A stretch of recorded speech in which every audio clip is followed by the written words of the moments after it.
राम राम राम श्री राम राम राम राम राम श्री राम राम राम राम राम राम। जय श्री राम दोस्तों, कैसे हैं आप सब। स्वागत करता हूं आप सबका एक नए अंक में, एक नए एपिसोड में अपने YouTube चैनल स्टोरीज ऑफ बाबा नीम करौली, जहां मैं आप लोगों के साथ शेयर करता हूं बाबा नीम करौली महाराज की जीवनी, उनके कुछ किस्से और कुछ अद्भुत लीलाएं। दोस्तों, महाराज जी स्वयं साक्षात हनुमान जी के अवतार थे और इसमें कोई संदेह नहीं है। महाराज जी कई बार ऐसी लीलाएं किया करते थे और हनुमान मूर्ति को जो है कई सारी अपनी लीलाओं का माध्यम बनाया करते थे। कई बार महाराज जी ने लीलाएं करी है, कई सारी लीलाएं करी है। कुछ लीलाओं का जिक्र हमने पहले भी आप लोगों से किया है और कई सारी लीलाओं का वर्णन भी किया है। आज का किस्सा, आज का एपिसोड जुड़ा हुआ दोस्तों कुछ ऐसे ही इंसिडेंट के साथ में। तो उस समय महाराज जी जो है वृंदावन में अपने आश्रम में विराजमान थे और महाराज जी का एक भक्त था जो अपने एक दूसरे नास्तिक मित्र को लेकर जो है महाराज जी के दर्शन के लिए आया। उनका जो वो नास्तिक मित्र था वो महाराज जी की दर्शन की इच्छा भी नहीं थी, लेकिन वो बेमन से जो है अपने दोस्त के साथ में महाराज जी से मिलने के लिए आ चुका था और महाराज जी से मिलना नहीं चाह रहा था, महाराज जी से भेंट नहीं करना चाह रहा था।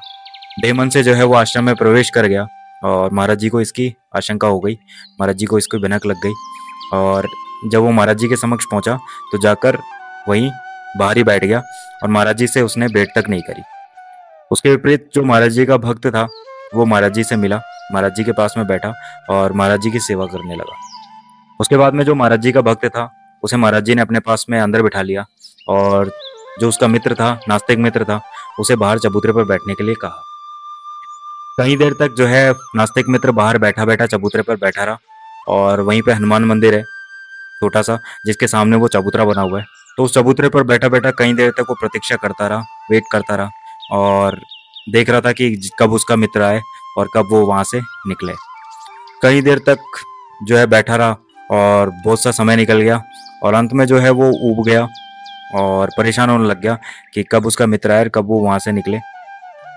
फिर अचानक से जो है उसने घूम के इधर उधर देखना शुरू किया और मुड़कर जैसे ही पीछे हनुमान जी की मूर्ति की तरफ देखा, हनुमान जी के विग्रह की तरफ देखा, तो उसे एहसास हुआ कि उस मूर्ति की आंखों से आंसू टपक रहे हैं और आंसू की बूंदें इतनी बड़ी बड़ी थी कि वो आंखों से गिरकर जो है हनुमान जी की मूर्ति के वक्ष स्थल पर गिर रही थी और साफ साफ जो है उसे दिखाई दे रही थी। इस अनोखी और अद्भुत दृश्य को देखकर उसकी आंखें सकपका गई और बुद्धि चकरा गई। दोस्तों, उसके बाद उसके विचारों और भावों में मौलिक परिवर्तन होने लगा और वो धीरे धीरे जो है उस आस्था की तरफ बढ़ने लगा।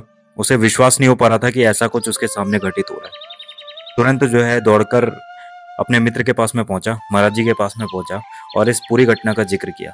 महाराज जी ने जब से ये घटना सुनी उसके बाद में महाराज जी ने जो है मुस्कुराते हुए उसे थपथपाया। दोस्तों, उसके बाद में जो महाराज जी के भक्त का नास्तिक मित्र था वो अपने मन में समझ गया कि ये हो ना हो महाराज जी की लीला है। महाराज जी उसे आस्था की तरफ ले जाना चाह रहे थे और उसे लीला दिखाना चाह रहे थे और उसके बाद में जो है वो कब नास्तिक से आस्तिक बन गया और महाराज जी का बहुत बड़ा भक्त बन गया। तो उसी तरीके से दोस्तों आज भी कई सारे ऐसे व्यक्ति हैं और कई सारे ऐसे लोग हैं जो केवल और केवल चमत्कार को नमस्कार करते हैं और चाहे वो महाराज जी हो चाहे हनुमान जी हो, साक्षात जब महाराज जी कोई चमत्कार दिखाते हैं तभी उन्हें जो है श्रद्धा मिलती है। महाराज जी अक्सर अपने बारे में ये कहा करते थे कि यहाँ पर मेरे लिए कौन आता है और उस विचार के पीछे महाराज जी का भाव ये था कि हर कोई व्यक्ति स्वार्थी है और अपने स्वार्थ के पीछे जो है महाराज जी के दर्शन के लिए आता है, हनुमान जी के दर्शन के लिए आता है, अपनी मनोकामना पूर्ण करने के लिए आता है और कोई भी जो है महाराज जी से या हनुमान जी से केवल और केवल भेंट करने के माध्यम से नहीं आता है। तो आज के अंक में, आज के एपिसोड में इतना ही दोस्तों। मिलते हैं अगले अंक में, अगले एपिसोड में।